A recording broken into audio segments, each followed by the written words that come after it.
Joining me right now is Tennessee Senator Marsha Blackburn. She's a member of the Judiciary, Finance, Commerce, and Veterans Affairs Committees. Senator, you voted against this bill. Good to see you this morning. Thanks very much for being here. What was wrong with the bill from your standpoint? Yes. Maria, I did not like the fact that it had a date certain it would end and not a dollar amount on our debt ceiling raise. And if you give somebody a date certain or a time limit, what are they going to do? They're going to pack as much as they can into that period of time. It's like people that do the grocery cart race and they're given 2 minutes to fill up that cart with everything. They go for the most expensive things. They pile as much as they can before the time runs out. That is what I fear will happen with this, with no dollar amount set and the limit suspended. Also, the lack of funding for the military, the IRS agents that are still there, but nobody wants our nation to default on their debt. And I give Speaker McCarthy and those in the House a lot of credit for working through this and getting a bill and pushing it.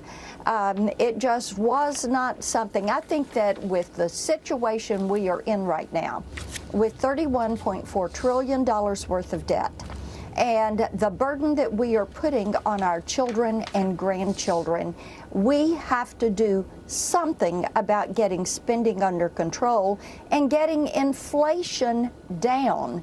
That is the imperative for people in Tennessee. Yeah, let's go through a couple of the issues here in terms of the bill, because Biden's military budget doesn't fully fund the military, and these numbers that you're referring to underline that.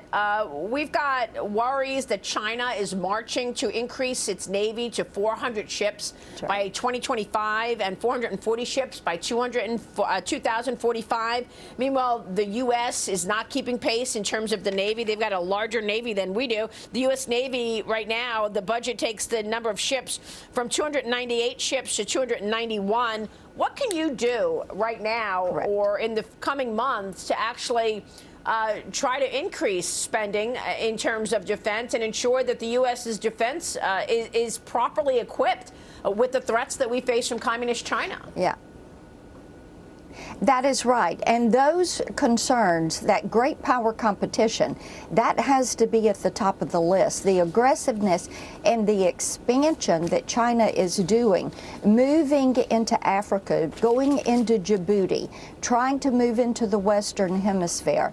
And you look at the power of that blue water Navy that they are building, and then you look at the Biden budget proposals, and what they're wanting to do is come in under the rate of inflation.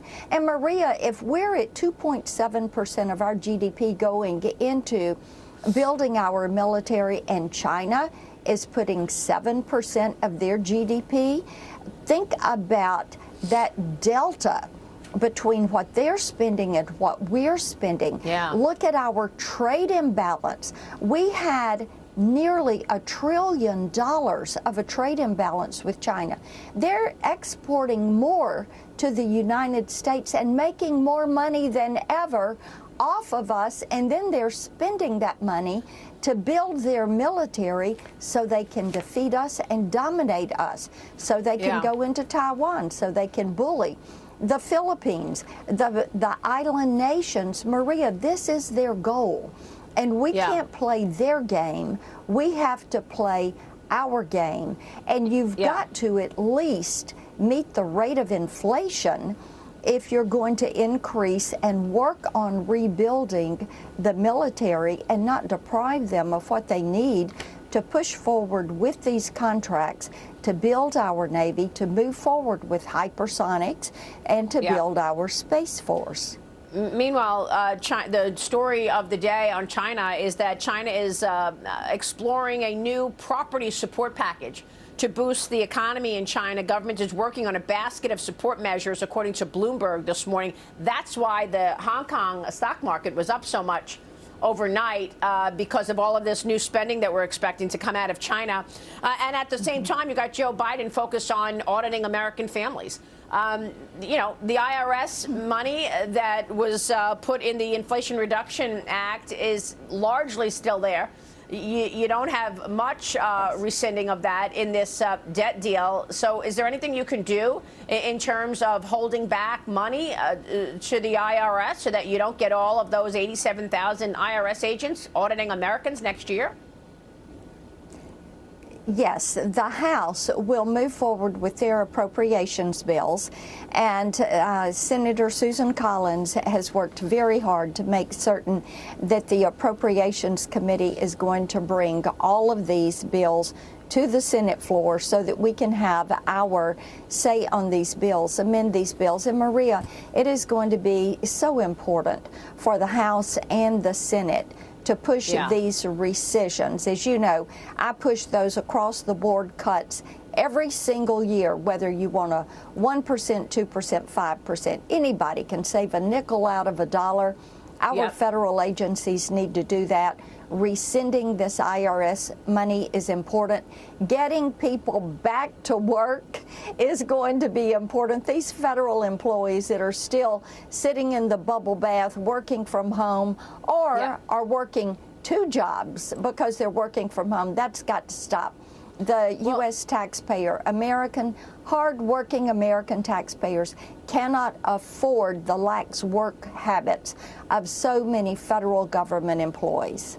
Well, the Senate also voting to kill President Biden's $400 billion student loan handout yesterday. Biden's expected to veto that, though, Senator. So where are we on that? Will the president continue to be able to forgive debt?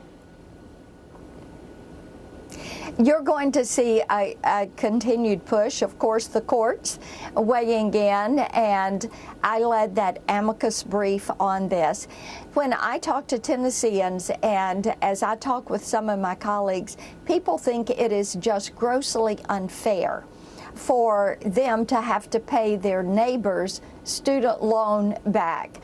This is one of the things that people have spoken most loudly about because they see the unfairness in this. And what we're going to be able to do is continue to rescind those funds.